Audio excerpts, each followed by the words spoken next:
क्या आप जानते हैं कि इन सारे बिजनेसेस को विजय माल्या ओन करते थे, बट स्टिल लोग उन्हें सक्सेसफुल बिजनेसमैन के लिए नहीं बट एक फ्रॉड या भगोड़े के नाम से बुलाते हैं।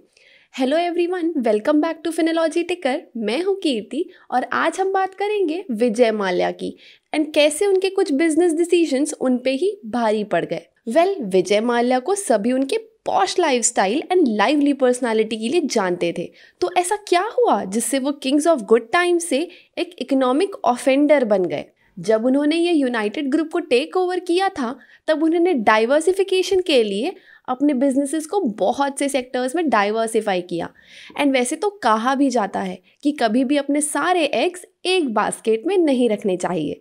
तो इसी के चलते माल्या ने भी कुछ ऐसे बिजनेसेस किए जैसे chemical industries, engineering sectors, paint, carbonated beverages, pizza chain etcetera.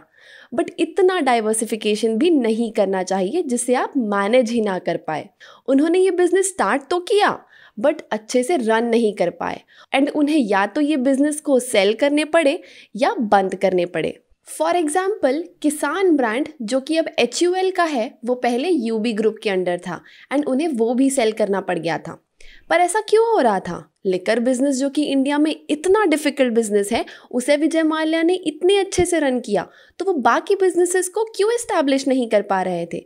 क्योंकि उन्हें हमेशा से फ्री कैश जनरेट करने की आदत हो गई थी अपने लिकर बिजनेस से। यानी वो एक ऐसे बिजनेस है जो नॉर्मल एफिशिएंसी से भी काफ़ी अच्छा चलता है। और ऐसा इसलिए भी होता है क्योंकि लिकर में टैक्सेस इतने लग जाते हैं कि खुद के प्रोडक्ट्स और कॉम्पिटिटर्स की प्रोडक्ट्स की प्राइसिंग टैक्सेस के बाद ऑलमोस्ट सिमिलर हो जाती है। फॉर एग्जाम्पल, अगर मैं अपना 10 रुपये का प्रोडक्ट बना रही हूँ एंड उस पर 100 रुपीज़ का टैक्स लग रहा है, तो मेरा प्रोडक्ट टोटल 110 रुपये का होता है। एंड सेम अगर मेरा कॉम्पिटिटर उसे 8 रुपये में बना रहा है तो टैक्सेस के बाद उसका भी प्रोडक्ट 108 के आसपास होता है। तो ज़्यादा फर्क नहीं आता है। उनका लिकर का बिजनेस मार्केट पे नंबर 1 पे था और इस चीज़ के लिए उनकी पॉलिटिकल कनेक्शंस एंड उनका खुद का राज्यसभा में मेंबर होना काफ़ी काम आया। उन्होंने किंगफिशर की ब्रांडिंग अपने खुद की पर्सनालिटी से की। उनकी पार्टीज, विलाज, कार्स, सब कुछ लैविश था। और उन्होंने कुछ ऐसे बिजनेसेस भी किए जैसे Kingfisher calendars, formula 1 racing car, IPL teams. And उनकी इन लाइफस्टाइल से लोग उन्हें एडमायर करते थे एंड उन्हें किंग्स ऑफ गुड टाइम्स कहते थे।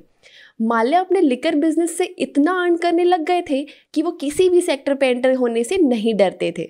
उन्हें ये लगने लग गया था कि वो इतनी रेगुलेटेड इंडस्ट्री पे जब इतना अच्छा परफॉर्म कर सकते हैं एंड लिकर का कल्चर ला सकते हैं, तो उन्होंने एक और ऐसी डिफ़िकल्ट इंडस्ट्री में एंटर करने का प्लान किया जो कि थी एयरलाइन इंडस्ट्री। ये तो आप सभी जानते हैं कि एयरलाइन इंडस्ट्री कितनी कैपिटल इंटेंसिव इंडस्ट्री है एंड इसमें स्टार्टिंग में काफ़ी ह्यूज इन्वेस्टमेंट करना होता है।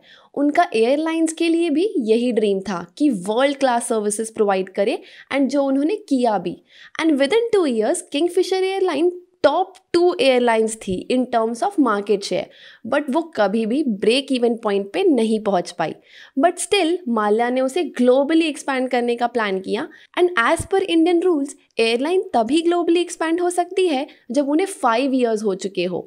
एंड इस क्राइटेरिया को फुलफिल करने के लिए उन्होंने एयर डेक्कन को एक्वायर किया जो कि काफ़ी ज़्यादा कर्ज में डूबी हुई थी। एयर डेक्कन एक लो कॉस्ट कैरियर थी, बट एक्वायर तो माल्या जी ने किया था, तो फिर वो लो कॉस्ट सर्विस तो प्रोवाइड करेंगे नहीं।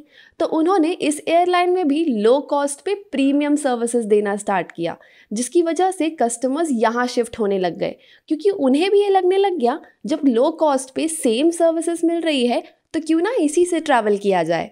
हो सकता था कि उनका ये भी बिजनेस सक्सेसफुल हो जाए, बट शायद किंग ऑफ गुड टाइम्स का टाइम अच्छा नहीं चल रहा था क्योंकि जैसे ही माल्या ने एयर डेक्कन फ्लाइट्स का ऑपरेशन स्टार्ट किया था उसी टाइम US में रिसेशन आ गया था, जिसकी वजह से फ्यूल की कॉस्ट काफ़ी ज़्यादा बढ़ गई एंड फॉरेन ट्रैवल्स कम हो गए, जिसका अफेक्ट एयरलाइंस पे भी पड़ा एंड माल्या की कॉस्ट बढ़ती चली गई एंड इवेंचुअली उन्हें अपने किंगफिशर एयरलाइंस को बंद करना पड़ा।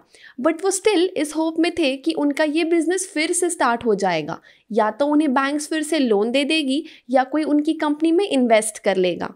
और शायद ऐसा हो भी जाता और पब्लिक सेक्टर बैंक्स उन्हें फिर से लोन दे भी देती, क्योंकि उस टाइम पे आरबीआई की पॉलिसीज इतनी स्ट्रिक्ट नहीं थी। मतलब अगर कोई एनपीए हो भी जाता है तो भी पब्लिक बैंक्स उसे फिर से लोन दे देती थी।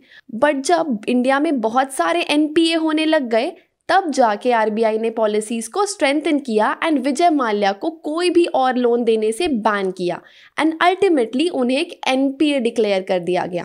वैसे तो बैंक्स उनके किंगफिशर एयरलाइन से कुछ खास अमाउंट रिकवर नहीं कर पाएगी क्योंकि इतने एसेट्स बचे ही नहीं थे, बट विजय की पर्सनल वेल्थ काफ़ी ज़्यादा है, तो अगर वो चाहे तो पे कर सकते हैं। बट ये तभी पॉसिबल है जब उन्हें इंडिया वापस लाया जाए।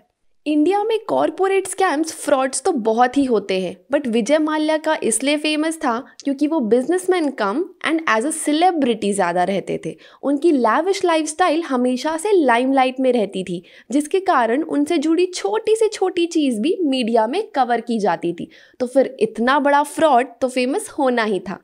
इसलिए कहते हैं ना, जितनी चादर हो उतने ही पैर फैलाए तो अच्छा रहता है।